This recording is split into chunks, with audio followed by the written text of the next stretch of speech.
আমাৰ অসম বিধানসভাত আমি যেটো দেখিছোঁ পূৰ্বৰ পৰাই এটা শালীনতা ৰক্ষা কৰি পেলাই বিতৰ্ক নিশ্চিতভাৱে হ'ব, সমালোচনা তীব্ৰৰ পৰা তীব্ৰতৰ হ'ব। কিন্তু এই ধৰণে আসনৰ পৰা উঠি আহি পেলাই বিধায়কক আক্ৰমণ কৰাৰ ঘটনা ৰূপজ্যোতি কৰ্মীয়ে যিটো আজি সংগঠিত কৰিলে, ইয়াক নিন্দাৰ কোনো ভাষা নাই।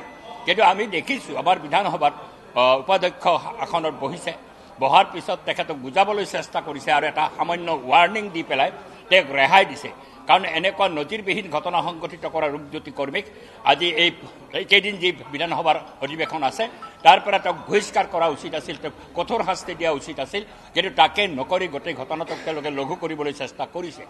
যদি বিজেপিৰ বিধায়কসকল আগবাঢ়ি আহি বাধা নিদিলেহেঁতেন তেতিয়াহ'লে নিশ্চিতভাৱে অখিল গগৈক আক্ৰমণ কৰিলেহেঁতেন, চেয়াৰমেন আলীক আক্ৰমণ কৰিলেহেঁতেন, আনকি আমাৰ দলপতিকো বিৰোধী পক্ষৰ দলপতিকো আক্ৰমণ কৰিলেহেঁতেন। এই ধৰণৰ এটা অদ্ভুত চিটুৱেশ্যন সৃষ্টি কৰিছে, তাৰ কাৰণে আমি নিন্দা কৰিছোঁ। আৰু ভাৰতীয় জনতা পাৰ্টি আমি কওঁৱে তেওঁলোকে এটা স্বৈৰতন্ত্ৰ আমাৰ দেশত প্ৰতিষ্ঠা কৰিবলৈ বিচাৰিছে, তাৰ নিদৰ্শনটো আজি অসম বিধানসভাত তেওঁলোকে প্ৰদৰ্শন কৰিছে।